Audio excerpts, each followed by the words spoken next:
到底一座祖屋有几盏灯？比如说这个大圆灯是谁来决定？那你怎么定下它的亮度啊、白啊、黄啊、颜色啊？应该也有一些专业的一些规则吧？你记得了吗？那个记不了。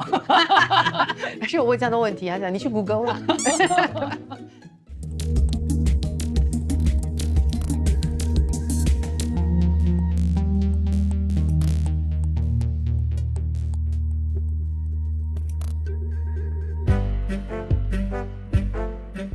万家灯火齐闪亮，夜色如诗尽辉煌。哇，我太有诗意了，对不对？其实呢，在夜晚的时候，我很喜欢欣赏新加坡的夜景，因为呢，我们的照明设施让整个景色非常的漂亮。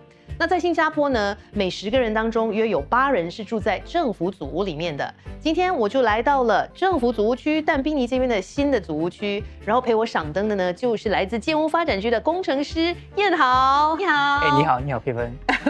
OK， 其实说到这些很漂亮的灯啦，当然它不止漂亮，它也有就是照明设施，当然也有功能的嘛，对不对？对，当我们在设计那些照明设施的时候，最主要呢就是让居民看得清楚周围的环境，让他们在走动时更安全，然后更方便。比较多人走动的地方，好像比如说那些祖屋楼下的那些电梯口，那些它的亮度就会比较高一点。这里就会比较亮一点，对。然后比如说好像走廊的那些灯，它就会比较低一点。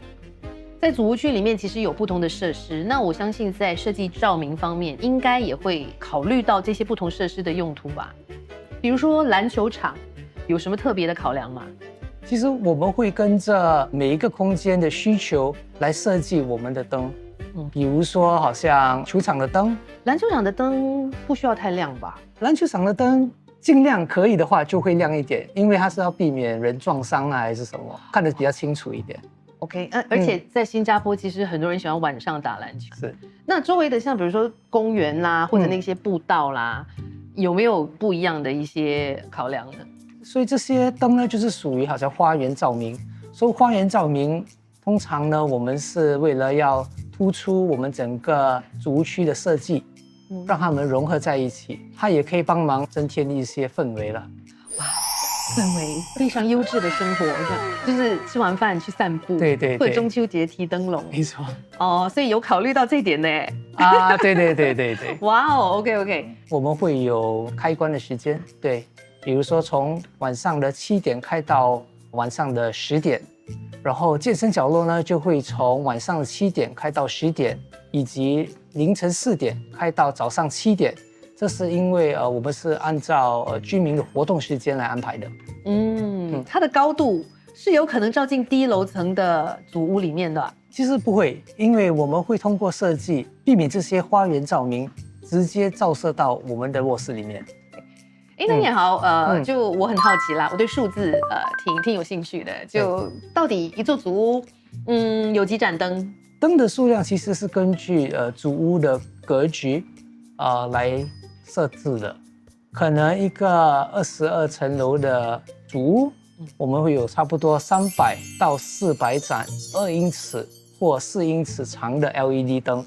对，所以每层楼大概差不多22盏这样。那你怎么去就是定下它的亮度啊、白啊、黄啊、颜色啊？其实，在我们的祖屋区呢，我们是使用白灯，因为其实根据居民的反馈，白灯的灯其实最符合他们的要求。那当然，除了是民众的反馈、民众的要求之外，应该也有一些专业的一些规则吧？对。建屋发展局有自己的设计规则，其实我们是根据新加坡照明设计准则 SS531和新加坡能源效率准则这2个准则来做依据。对，然后比如说走廊，我有发现到就是新加坡旧式的那个祖屋区的走廊，对，跟现在比较新的祖屋区的走廊是不一样的。所以当然照明方面也有不一样的那个设计。对，没错，那些比较旧的祖屋区，它的那个走廊是比较长的，所以当我们在放我们的灯具的时候，我们会调整灯具的角度，还有它的距离来避免这些灯光直接照射到居民的卧室里。那像新的祖屋区又有什么不同呢？新的祖屋区我们采用智能照明系统，灯光比较昏暗的时候，智能照明系统呢就会调节亮度。智能照明系统除了能够自动调节灯光的亮度以外，还能节省能源。你觉得智能照明系统给祖屋区节省多少能源？选择 A 40%，选择 B 60%，选择 C 80%。这个就是智能灯。那燕豪在哪里会看到这样的智能照明系统呢？其实，在整个祖屋区，我们都有这个智能照明系统，所以你可以在走廊，甚至在花园照明，这些都是会有这个智能照明系统。所以我们不在这边的时候，它的灯是比较暗的。对，它会比较暗一点。那我一走过，它感应到，对，就会亮起来。没错，它会通过那个传感器来感应到人的移动，然后它就会亮起来。前面的那2盏灯也会跟着亮起。其实 LED 灯本身呢就是节能的照明，所以当我们有这个 LED 灯，然后再加上智能照明系统，其实它是可以减少差不多68%的能源需求，额外节省高达60%的能源。那很棒哎。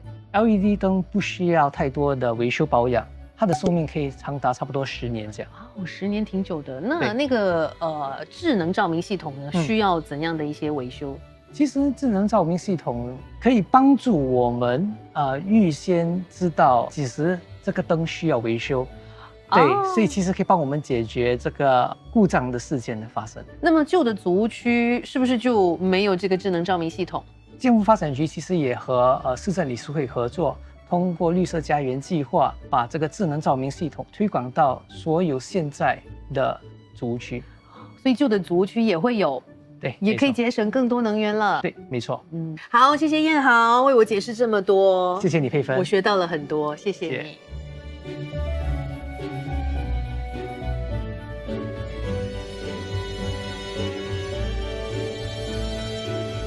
今天和燕豪聊了很多，然后我觉得生活在新加坡，我们真的很幸福。我们来到一个地方的时候，可能第一个注意的是，比如说花草树木啦、美丽的风景啦，有什么活动啦，比较少会注意到灯。所以看了这集节目，我希望下次你经过那个智能灯，然后它亮起来的时候，你会想到努力为我们维持这个照明系统的团队中的每一个人，谢谢他们。